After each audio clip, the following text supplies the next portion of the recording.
everyone. Welcome back to another wonderful day of Frost Fatale 2022. This is an all-women online speedrunning event presented by Frame Fatale. So exciting. I've been having a blast. I hope you all have been too.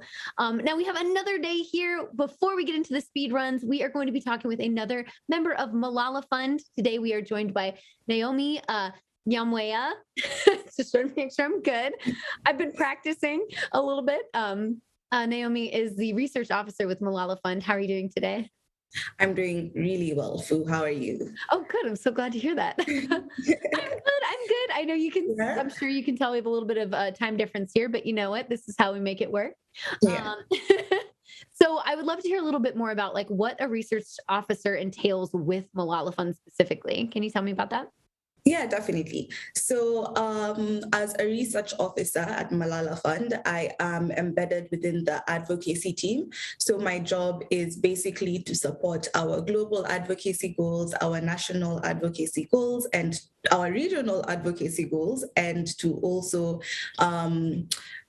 create Malala or like uplift Malala Fund's profile as a thought leader in girls' education issues.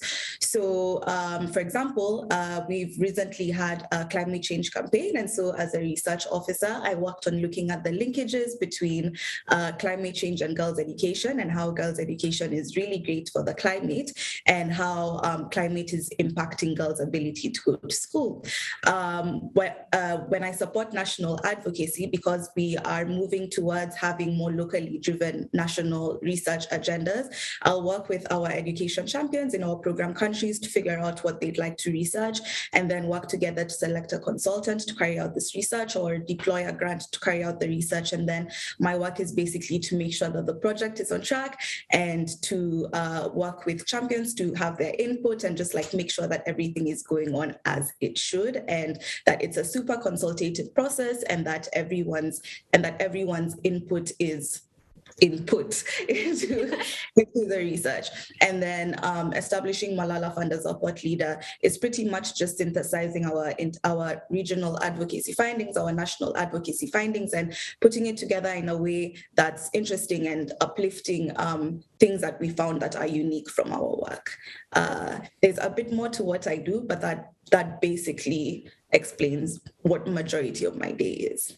Yeah, for sure. I mean, it seems like a lot goes into it. Like you're one of those like key parts that really helps things kind of run smoothly, like making sure the communication is there between Yeah. different parts and pieces, which is Yeah. super duper important. Yeah. Now, okay, you were mentioning the advocacy goals between different areas. Is there Mhm. like would you say that the climate change one is like one of those goals, or is there another kind of example you could give for us?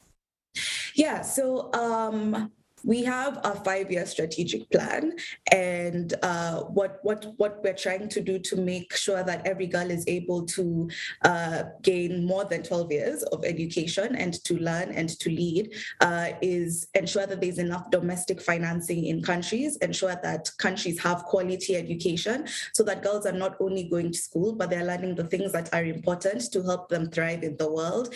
And we also have a social norms agenda, which is trying to encourage communities to create an enabling environment for girls to go to school. So how is the community? How is the family? How is the girl herself? What are those norms? So those are our different advocacy agendas.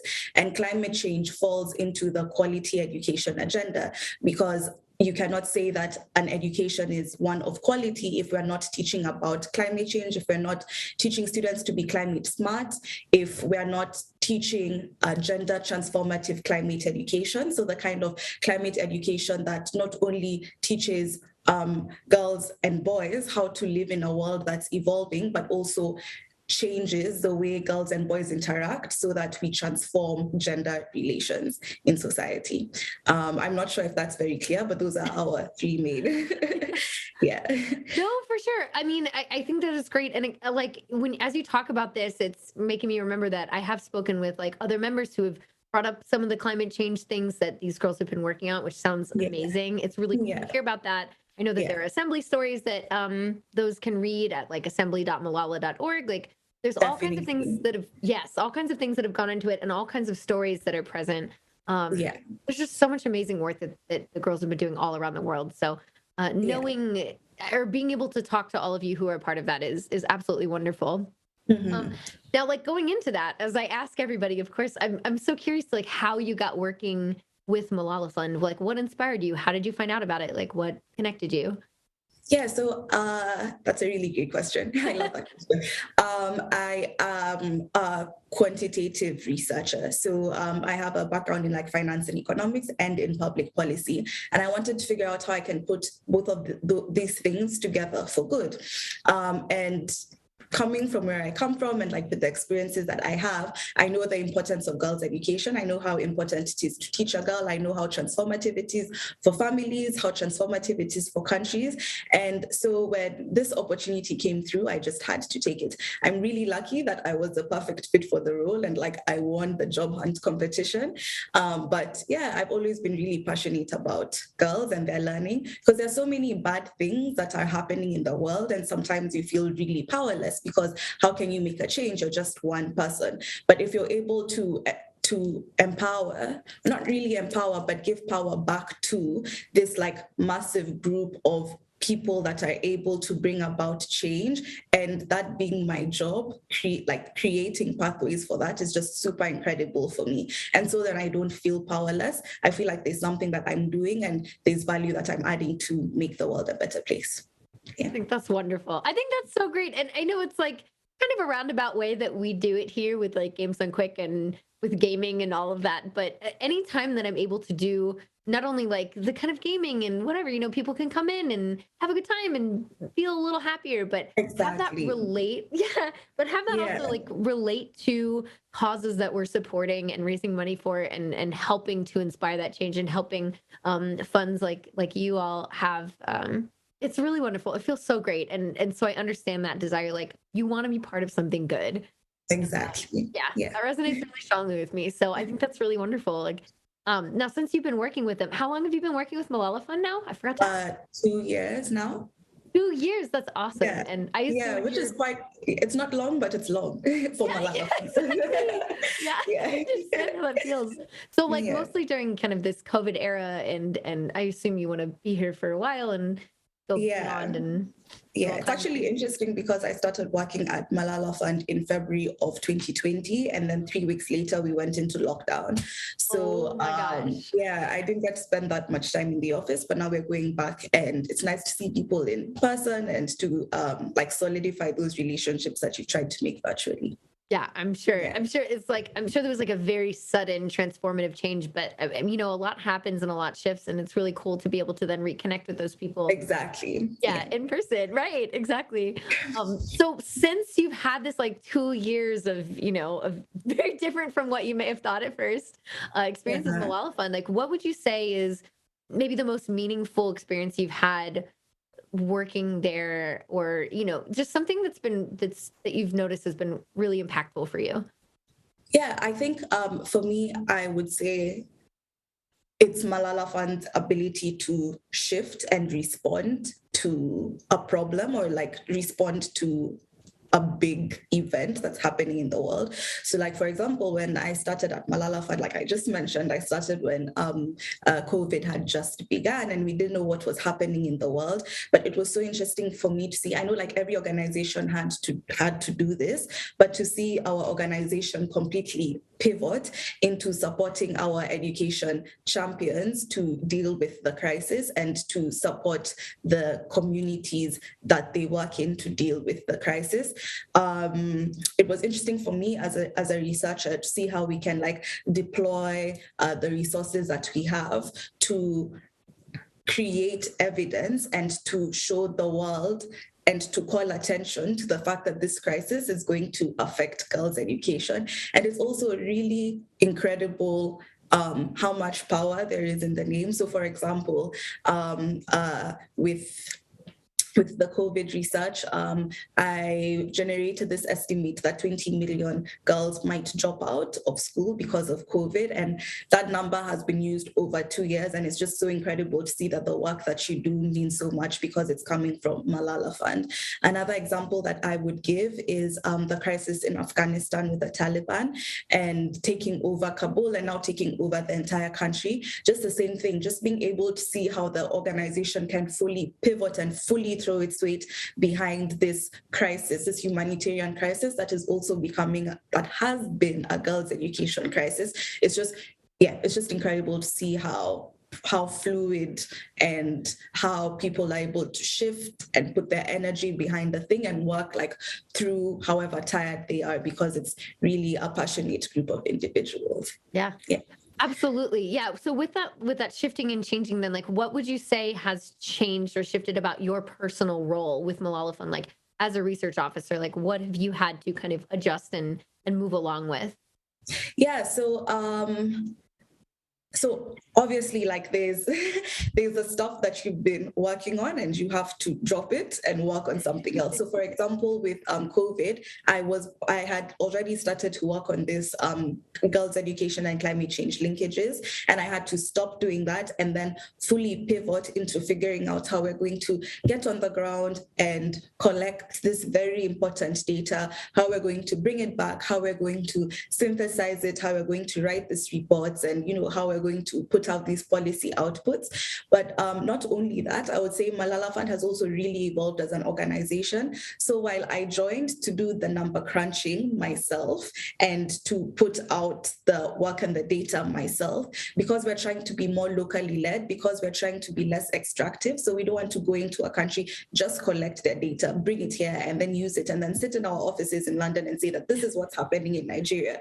So We're trying to move towards working with people in Nigeria to define what the problem is, have them collect the data, have them analyze the data, and just like work with them to support them in the ways that they need, and then like take the money there. So that's where your money is going. It's going to Nigeria, it's going to those countries, it's going to support the research that's actually happening there and all the other work that we're doing in girls' education that's actually happening there. And so for me, then my role has changed, whereas I'm not doing the actual work. I mean, it is work, but I'm not like crunching the actual numbers, but I'm supporting I'm supporting people to do that in a way that's less extractive and less quote unquote colonial. Right, exactly. And again, like you're that go-between, you're like the smoothing out between parties, like how do we get this to this, and Exactly, talking to all the people along the way, which is great. Now, I mean, I'm not sure what this might have a good follow-up on, but you said something about like 5-year goals. Mm-hmm. Can you tell me like maybe what you're working on right now and if that fits within your 5-year goal? Yes. So we've been doing our annual planning because our year ends in March, and I am about to begin on a really exciting project on education financing. So basically trying to figure out or like generate evidence on how education financing has changed since COVID. So how much countries are spending on domestic financing towards education. So like what proportion of the budget goes to education, but then also seeing how sizes of budgets have changed. So even if you're spending 16% of your budget on education, and your budget has decreased by 20%, then what does that actually mean? And you're spending this much of your budget on girls' education, on education in general, but how much of it is going to university education? How much of it is going to secondary education? How much of it is going to primary education? Because in most countries, you find that majority of the education budget goes towards university and tertiary education, which benefits the people that can already go to primary school and secondary school. So then what happens to like the girl living in a super rural area who isn't benefiting from this education budget? So trying to look at those things, trying to look at how sensitive the education budget is, and also trying to see what environment there is for scrutiny. So do you have like a strong civil service that can scrutinize the education budget? So that's what I'm working on right now. Education financing, which is one of our goals. Yeah, that's great. Well, thank you so much for speaking about all of that. There's like so much that goes into it, and so much good that you're doing and helping to facilitate. Now I know we have games coming up soon. Yeah. Before I let you go, I'd like to know, like, Outside of all of your work with Malala Fund, do you have any gaming experience or? I do have an older brother, Okay. and and when we were younger, we would play like Tekken together. Uh-huh. Yeah. I also did a lot of like Super Mario, like Mario Kart on like my computer. And I don't know if FIFA counts, Yeah, but absolutely. yes, I play FIFA with my boyfriend. So yeah. That's awesome. I think that's great. So Yeah. this is a little newer for you, like foraying into this kind of speed running marathon world, right? Yeah, definitely. I've never done that, but I think it's pretty cool. Yeah. I think if I played more video games, I'd probably have better like hand-eye coordination and quicker reflexes. So Yeah. yeah. I think it can help. I honestly think it can help to an extent for sure. And yeah, definitely like check out the runs coming up. Like all of the speed runs and things this week are so Yeah. impressive and really cool to watch. Yeah, And no, I'll speaking definitely check of, that. Mhm. sorry about that. Speaking of, I think Sure. we should get into it. I think it's time Okay, to cool. watch some of the speed runs for the day. But yeah, I just want to say thank you so much again, Naomi, for speaking with me. It's been an absolute pleasure. Thank you, Fu. Thanks for making time. I know it's yeah, time difference. Totally okay. Yeah, no problem at all. I'm so happy to Yeah. do it. It's been lovely talking with everybody at Malala Fund, and I always have a great time with it. So really cool to hear about what you're doing. And again, I really appreciate it, and I hope you have a wonderful rest of your day. And now let's get on into the speed runs. Thank you so much for being here so far, everyone. Really excited to see what comes up today. Now I'm going to hand it off to the awesome host, and we will see you soon. Bye.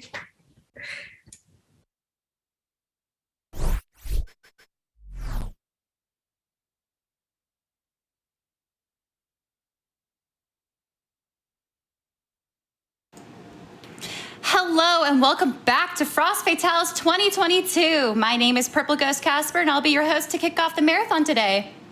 Up first, we have Captain Toad Treasure Tracker any percent with the lovely Happy Bear. And actually for this run, we have an incentive open. We have a bonus level open, so we're about, I think about $1,000 away from that, which I know that we can all get that together here at Frost Fatales. So when you get your donations in, make sure you put it towards the incentive run. You're not gonna wanna miss it.